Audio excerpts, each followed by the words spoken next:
Reuben halted to a stop at the red light just down the road from his house.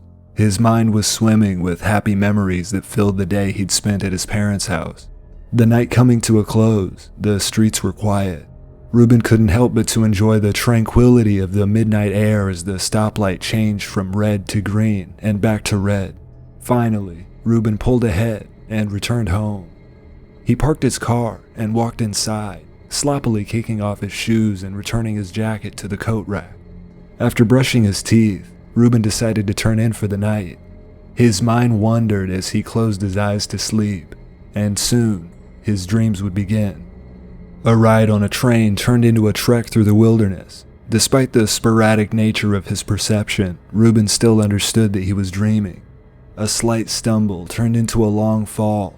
Reuben bounced off the walls of a large ravine, tangling and twisting in the vines that stretched down into the darkness. At last, Reuben finally landed at the bottom, but a number of rocks pinned his arm, preventing him from breaking free. He tugged and pulled, gritting his teeth as the relaxed dream quickly spiraled into a terrifying nightmare. He snapped out of his trance and woke up, his body jumping as his eyes remained closed. Reuben's brow tightened as he was still unable to move his arm. There was a tingling sensation, one that he was sure he'd felt before.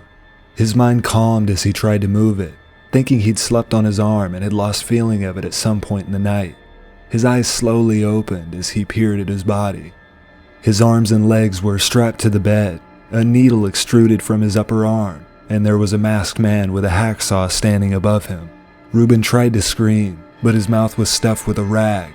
His muffled calls for help were unheard as the intruder placed the blade on his forearm. "Hurry up," a voice spoke out from the other side of the room.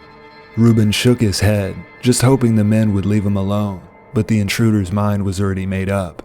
Shrieks of pain rang out from the room as the blade was dragged across his skin. Blood began gushing out as the serrated blade ripped and frayed the muscle in his arm. Reuben felt his body convulsing and was on the brink of passing out. The man with the blade stopped and turned to the other intruder.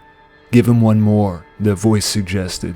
Another needle was put into Reuben's arm as his heart rate elevated. His chest was on fire from the drugs. He just wanted it all to end. A loud snap echoed as the hacksaw met Reuben's bone. He could feel the sweat pouring off of him as his body went cold from the blood loss. Finally, after what felt like an eternity of terror, the men detached Reuben's arm.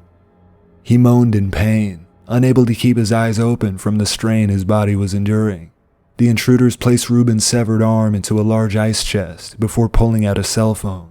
While the man with the saw bagged up his tainted gloves, the other dialed 911 and threw the phone next to Reuben. Both of the men rushed out of the room before driving off into the night. After a short while, the police found Reuben on the brink of death, his blood levels running dangerously low. The EMTs managed to get him to the hospital in the brink of time, where he would eventually make a full recovery. He was horrified at the night of pain he'd went through, but was just glad to have his life. Reuben's parents were devastated, seeing him lay in the hospital bed. Everyone just wanted answers. Investigators let Reuben's family know about the black market for human meat, how this fit the story of many other victims. Reuben's life would never quite be the same. The loss of an arm proved too difficult to live with, and he would soon move back in with his parents. Sometimes, Reuben rolls over onto his remaining arm in the night, awoken with a numb feeling as his heart begins to race, just wondering if his nightmares would become real again.